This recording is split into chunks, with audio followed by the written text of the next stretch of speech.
Hi, welcome to El Oso Furioso scale modeling channel. I'm your host, Gonzalo. So today I'd like to do an open box review of the Eduard Profipack edition FW-190D 11/13 and 1/48 scale. Now, for this in-box review, I'm not going to go over the accuracy of the kit because I don't know anything about German fighters. As a matter of fact, I've never built a German fighter before in my life. This is going to be my first one. So if it's accurate or not, I can't tell you, but I will go through all the parts in it and just see how nice it looks. So you might be thinking, if I've never built one, why all of a sudden did I decide to buy one?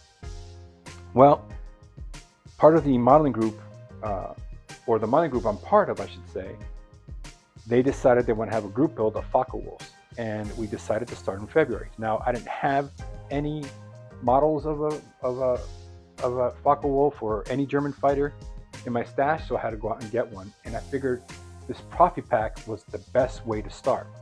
So the price was right on this. I got it online. It actually was an online auction, not on eBay or one of the Facebook sites. I was fortunate; it just happened to come up. I thought it was serendipitous, and I know that the Profipack comes with extra parts that normally don't come in kits. In this case, it has photo etch for the kit, and it's got maskings for the kit as well. Which, if you buy a normal kit, you have to get all that stuff extra. So I thought the price was right. It comes with some stuff already inside of it. It should make it look nice. So I don't have to go anywhere else to get any more parts for it. Okay, so let's go ahead and start with the box. Now, the cover, box art cover here is spectacular. Here we have a Focke-Wulf 190 flying, I guess, over Germany, shooting down a P-47 Thunderbolt, and you can see an ME-262 turning away there on the background. Now, from what I understand, these Focke-Wulfs would provide air cover for ME-262s as they were coming into land, because once the ME-262 went out and did their combat, from what I understand, they would be low on fuel, to come into their base, and then the Allied pilots would be there waiting for them to shoot them down. So these Focke-Wulfs provided air cover. So yeah, if you know anything about that story, please drop it in the comments. Let me know. I thought that was pretty cool. But anyway, yeah. So that's what they looks like. That's what the box art is depicting. All right, let's go ahead and look inside the box now.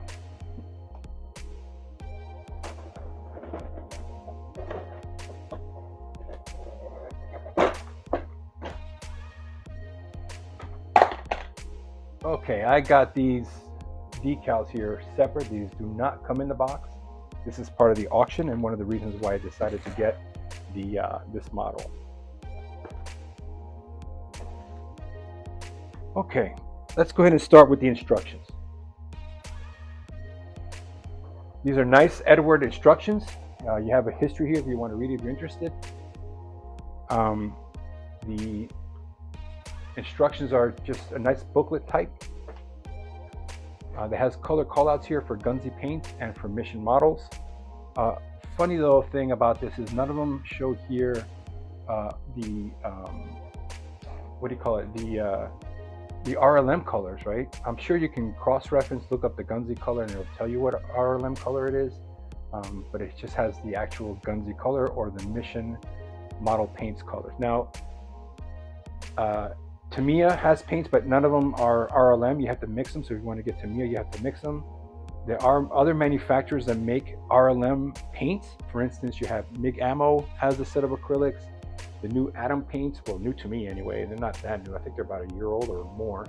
The Atom paints have a full range of Luftwaffe colors. They have early World War II and late World War II. Real Colors has a set. And of course, Gunzi. So yeah, you can find all the colors you need to build this kit, but this just calls out Gunzi and mission model paints. Anyway, the instruction book is just normal Eduard. It's a booklet page. It's really nice. Now, the thing I found funny about this is that there are two different versions of this aircraft. There's an 11 and a 13. I don't know what the difference between the two of them is.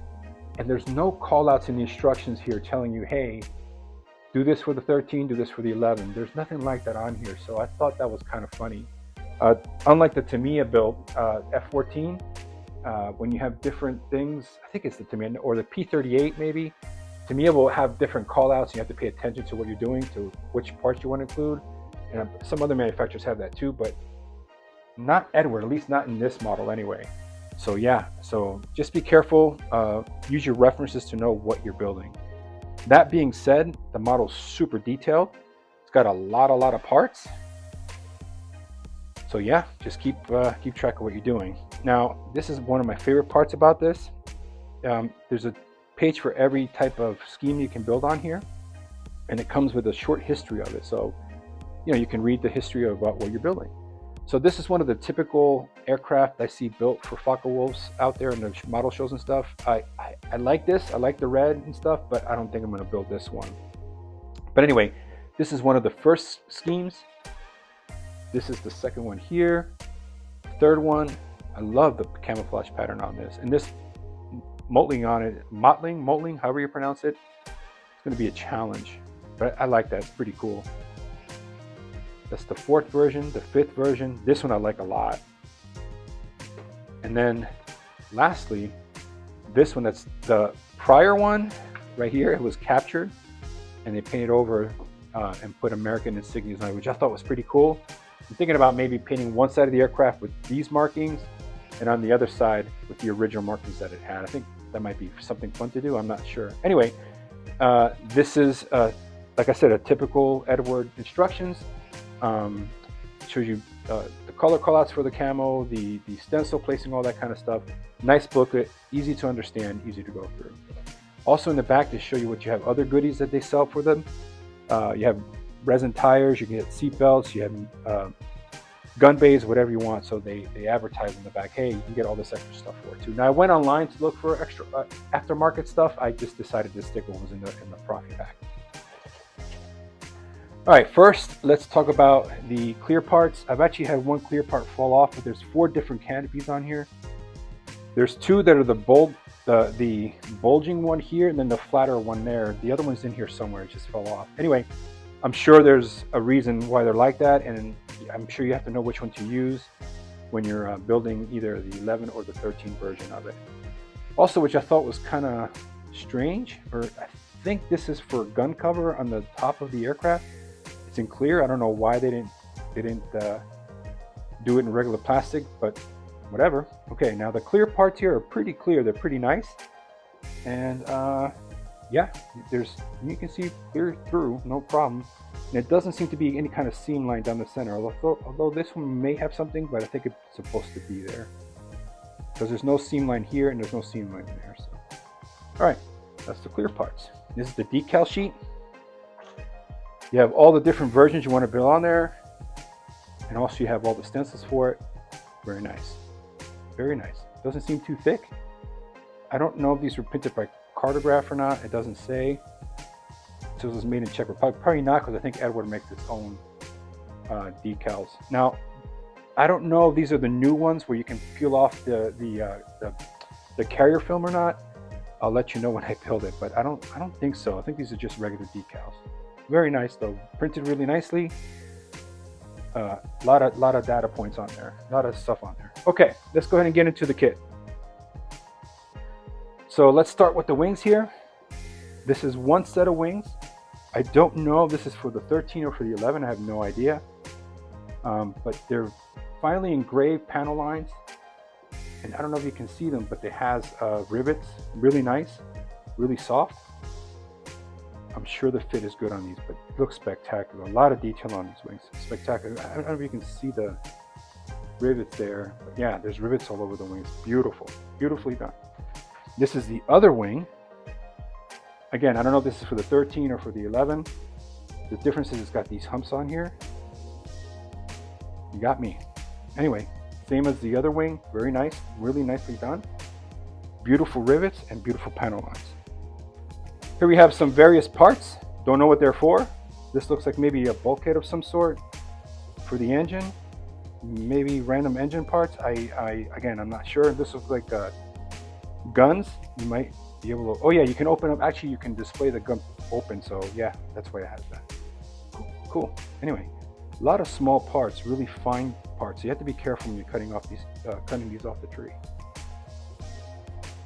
All right, so we have the fuselage here. Again, same as the wings. Very fine recessed panel lines. Beautiful rivet detail, very, very nice indeed. I'll tell you one thing about this aircraft. Look at that propeller, it's huge. I mean, I don't know, it just seems like a lot larger than the American version of a propeller, but really nice. I guess more engine detail, scoops, yeah, cool. Now that's maybe that's for an 11 and the gun was for a 13, I'm not sure. Okay, here we have the actual masks, and this is the photo etch part for the kit. It does come with seat belts, so you don't have to get anything else. You got rudder pedals, you got the instrument panels and whatnot. Really nice photo etch. They add a lot of detail to the kit. Oh, by the way, the decal sheet has decals if you want to use decals. So yeah, you can use either one. I'm going to use the photo etch personally. Okay, here's another sprue. Looks like maybe for the wheel wells.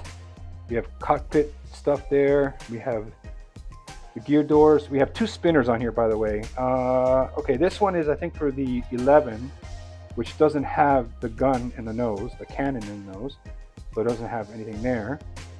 There is this one right here, which does have the hole in the nose for the cannon that went in there. I think that's the 13. Don't quote me on that. I have no idea. We have a seat here with no cushion. We got landing gear parts. We have rudder, elevator, or ailerons. We have one bomb, one fuel tank, two sets of wheels. Now this wheel right here has no tread on it, and this one does. Now I don't know if the 11 used the one for the tread and the 13 did. I have no idea, but regardless, I love these treaded ones. They're really nice. If you look at the back, really nice detail on both of them. It's just, these are plain. I think I'm going to use these because I think they're pretty cool. Anyway, again, there's fine recessed panel lines on these things, and there's rivets on where it's appropriate. Very nice detailing. A lot of parts. A lot of small parts. Be careful when you're taking them off the tree. And this is the last sprue. I think these are bomb pylons. You have exhaust and other doohickeys that I'm not aware of what they are. So again, very nice detail, very nicely done. Here's the cockpit. And here's that broken one that fell off. Now see, this has got a seam line there, but I don't know if that's a seam line, but it's meant to be there. The other one that's flat like this has that same thing, so I believe it belongs there. I don't think it's an actual seam line. And I don't know what this is for. So anyway, so that's it. That's this kit. Real quick, a lot of parts to it, very small parts, very delicate. The engraving is spectacular for both the panel lines and for the rivets. I do believe these kits build easily. They're not that difficult. As always though, you should take your time and, you know, test fit before you glue, right? And if you have to cut, measure twice, cut once. Anyway, looking forward to building this. It seems like a very nice kit to me. I don't know the build quality. I'm assuming it builds up well. I've built other Eduard kits that were fine. Maybe it's not Tamiya quality, quite Tamiya quality, but not bad at all, right? So anyway, I hope you enjoyed the video. If you like it, please hit that like button and subscribe if you're not a member already. Thank you very much, everybody, and have a great day.